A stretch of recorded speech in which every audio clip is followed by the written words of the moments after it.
बच्चे डेली मंदिर में आते हैं, प्रतिदिन मंदिर में आते हैं और जल चढ़ाते हैं भोले को।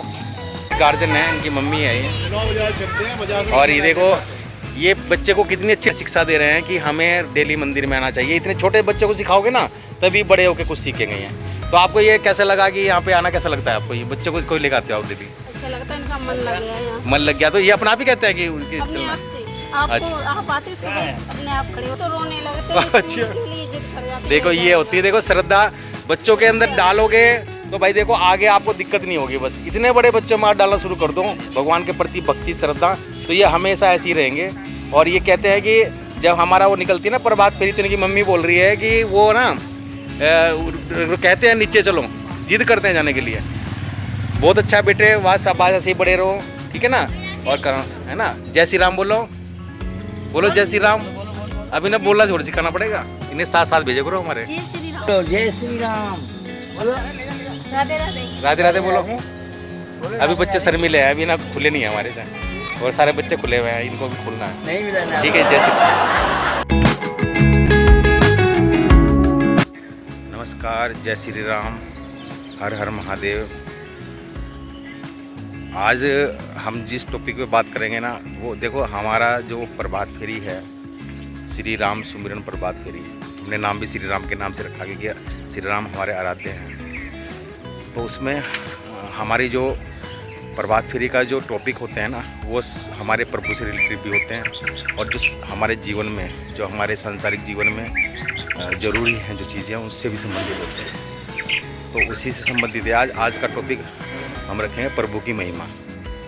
तो अब यदि हम मैं वैसे प्रबली बात करूं इस बारे में, तो सब प्रभु का मतलब वही समझते हैं कि हम मंदिर गए और वहाँ में हमने माथा टेका, पूजा आरती करी, और ये प्रभु की महिमा हो गई। नॉर्मली तो सभी लोग इसे ही जानते हैं, क्योंकि मंदिर में जाना, पूजा पाठ करना, ये प्रभु की महिमा है उनके हिसाब से, सभी के हिसाब से लगभग जो भी यदि गहनता से नहीं सोचा जाए तो। वरना यदि कोई समझ रखता है इन चीज़ों की, तो वो समझ जाएगी प्रभु की महिमा का मतलब क्या होता है। मतलब प्रभु की महिमा किस लिए की जाती है और कौन कौन सी चीज़ें प्रभु की महिमा में आती है। मैं आप पार्क में खड़ा हूँ, यदि मैं यहाँ पर प्रभु की दी हुई हर चीज़ का सम्मान करूँगा और उनकी रक्षा करने का प्रण लूँगा, तो वो भी प्रभु की महिमा में ही आता है। तो प्रभु की महिमा अनंत है। और एक तो प्रभु की महिमा, जैसे हम मंदिर जाते हैं, मैंने पहले भी कहा है, वो प्रभु की महिमा है। वहाँ पे हमारे आराध्य भगवान विराजमान हैं, तो हम उनकी पूजा करते हैं, जिससे हमें प्रभु की महिमा करने में कोई दिक्कत ना हो। यानी कि प्रभु तो वो है ही हैं, साक्षात प्रभु हैं। उनकी महिमा भी इसलिए करते हैं जिससे हम अपने जीवन में जो भी हम सेवा करते हैं, सेवा भाव से कोई कार्य करते हैं, तो उसमें कोई परेशानी ना हो। अच्छा, हमारे ना प्रभु की, ईश्वर की महिमा तो हुई गई प्रभु की वंदना में हमारी, ठीक है जी। और साथ में है जो है वो है कि ईश्वर हर जीव में विद्यमान है। यदि प्रभु की महिमा को हम लेके चलें, तो हमें जीव को भी जो है अपने जो है ना, जो जीव है, जीव जंतु हैं, उन पर दया दृष्टि रखना भी प्रभु का महिमा में ही आता है। यदि हम किसी को नकारेंगे, प्रभु से के दिए हुए जो सृष्टि की रचना है उसका सम्मान नहीं करेंगे, तो वो भी प्रभु की महिमा नहीं आता। तो प्रभु की महिमा में वो भी शामिल है। दूसरा है कि हमारे जो प्रभु का नाम लेने से, जैसे हमारे आराध्य हैं उनका हम नाम लेते हैं, तो उस आराध्य में के नाम लेने में भी प्रभु की महिमा है। नमस्कार, प्रभु की महिमा है। राम का नाम लोगे तो मन प्रसन्नचित्त रहेगा, और हर प्राणी में आपको प्रभु का अंश दिखेगा। प्रभु का नाम लेने से मन में सकारात्मक भाव आएंगे, मन में शांति उत्पन्न होगी, और इससे क्या होगा, आपका विश्वास बढ़ेगा, आत्मविश्वास बढ़ेगा। तो प्रभु की महिमा में हम, ये शक्ति है राम की, मतलब प्रभु के नाम में शक्ति है। तो यदि हम राम लेंगे, तो नाम लेने का मतलब ये, मंदिर में गए, हमने प्रभु के सामने हाथ जोड़ा, तो हम अपने यदि प्रभु का नाम लेंगे, तो हमारे अंदर कई सारी चीज़ों का विकार जो है अंदर है, छल कपट है, और जो भी हमारे अंदर विकार है, समझ लो कि A to Z सारे विकार हमारे मंदिर में जाने से दूर हो जाते हैं। अच्छा, और हमारे भाई साहब भी है, मनोज जी खड़े हैं यहाँ पे।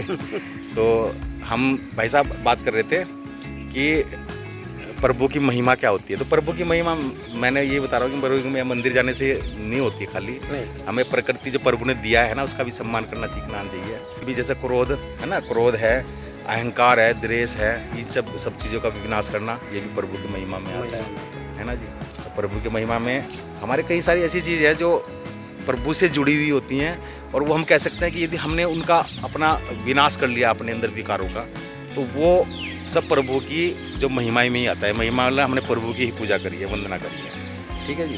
तो समाज कल्याण के लिए कोई कार्य करना, क्यों भाई साहब? बिल्कुल, ये भी महिमा है। हाँ। समाज के लिए कार्य करना या किसी जीव जंतु को पानी पिलाना, हाँ, उनकी रक्षा करना, पेड़ पौधों की रक्षा करना, ये सब बिल्कुल समाज का कल्याणकारी है। अच्छा, हमारे मनोज भाई साहब जी, तो देखो हम पर्सनल बात करेंगे। मनोज भाई साहब तो समाज में बहुत आगे रहते हैं, समाज सेवा में। अभी इनको कोई आज खबर मिल गई ना कि आज कुछ कार्य है, किसी समाज के बारे में कहीं कुछ कार्य करना है, मंदिर में हो चाहे वैसे सामाजिक रूप से कहीं भी हो, तो ये एकदम चल पड़ते हैं। और मेरे को भी बुलाते हैं तो मैं भी जाता हूँ कई बार मुझे समय नहीं मिलता, तो ये अकेले ही लग जाते हैं। तो इनको ये भी नहीं कि मेरे साथ कुछ दूसरा व्यक्ति भी चाहिए।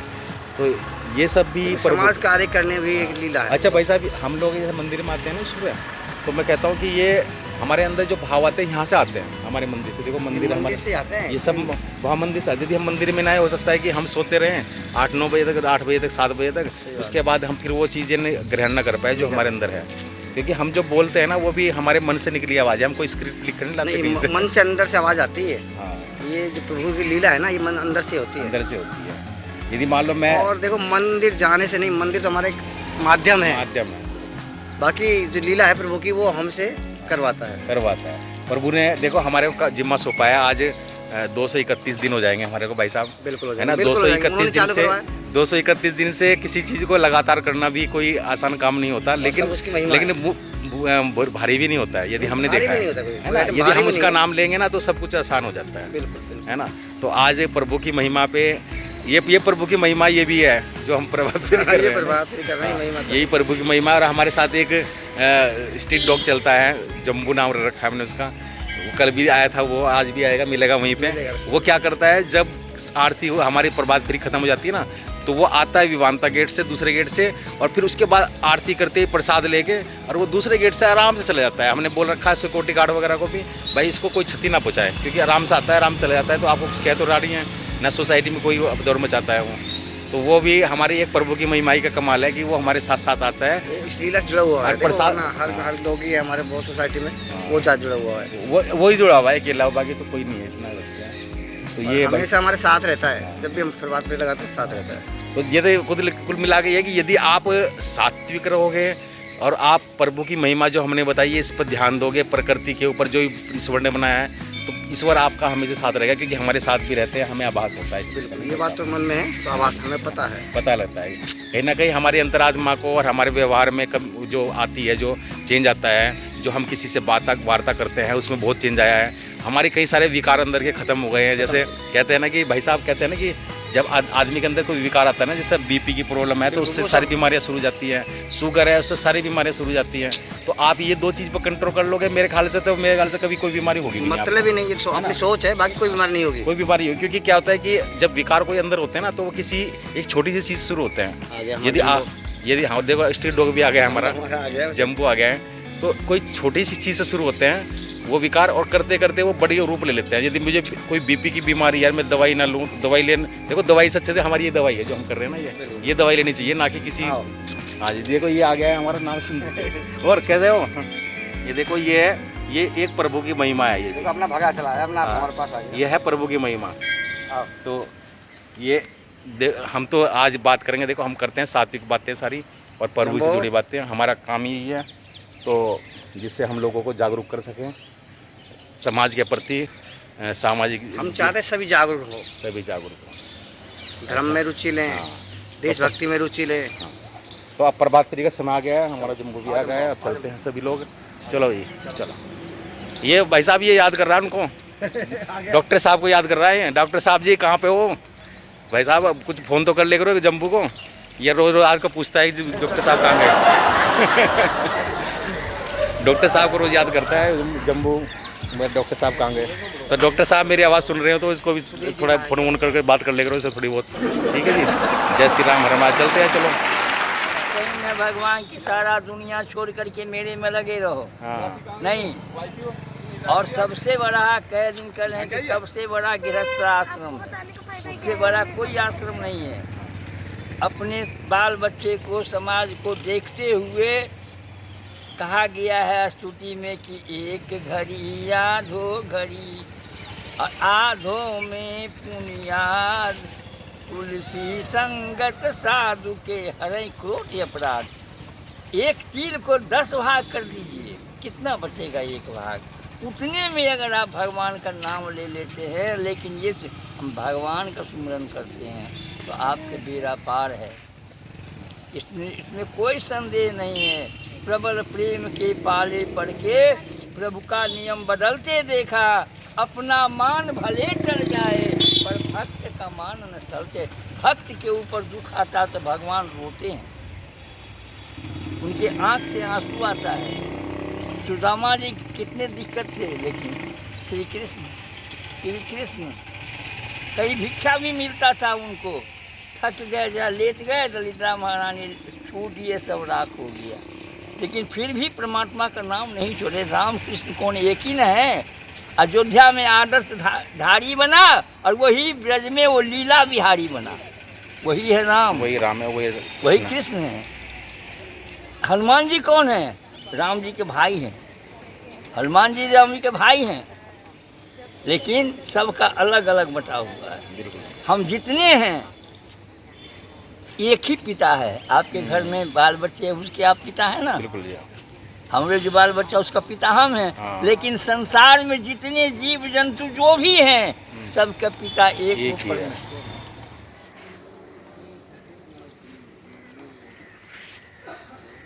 आपको पता है इनका एक वो था कंपटीशन, क्या कर रहा है ये? इनका एक कंपटीशन था, तो उस कंपटीशन में क्या था कि एक माँ के ऊपर बोलना था। उसका गिफ्ट मेरे पास ही रखा, अभी तक किसी को मिला ही नहीं है, कोई बोल ही नहीं पाया ढंग से। भाई साहब बोल सकते हो आप क्या? वरुण जी बोलो। इसके माँ के ऊपर, माँ के लिए, माँ कैसी होती है, कैसी होती है, इसके बस खाना है, ठीक है? तो कोई भी बोलना चाहे बीबी तो उसी को मिल जाएगा आज। हाँ जी, ये आप बताओ अंश जी, बोल सकते हो? बोल दो भाई। थोड़ी देर बाद थोड़ी देर बाद, अचानक नहीं है वो, थोड़ी देर में ये लिख के आएगा, पहले लिख के आएगा, फिर पढ़ के बोलेगा। चलो वो जो भी है, तो आज ना सुनो, आज कल 15 अगस्त था, ठीक है? और 15 अगस्त के बाद क्या था? तीज का त्यौहार था, मनाया गया विवानता के अंदर, है ना? तो वहाँ पे सभी ने एंजॉय किया। देखिए तो बच्चे कम है आज, क्योंकि रात कर लेट नाइट तक उन्होंने एंजॉय किया वहाँ पे। तो अब किसी का जन्मदिन भी होता है, नहीं? एक बच्ची का जन्मदिन भी था, क्या नाम था उसका, क्या नाम है? शिवांगी का जन्मदिन था। तो शिवांगी का जन्मदिन था, वो टॉफ़ी लेने गई है, सबको टॉफ़ी बांटेगी, है ना, शाखा में। तो बहुत ही इंजॉय किया है सभी ने। तो आज कचौड़ी नहीं खाओगे भाई? हाँ खाएंगे। देख ये तो सबसे पहले कहेगा, ये सबसे पहले कहेगा। खाई लेते हैं।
जय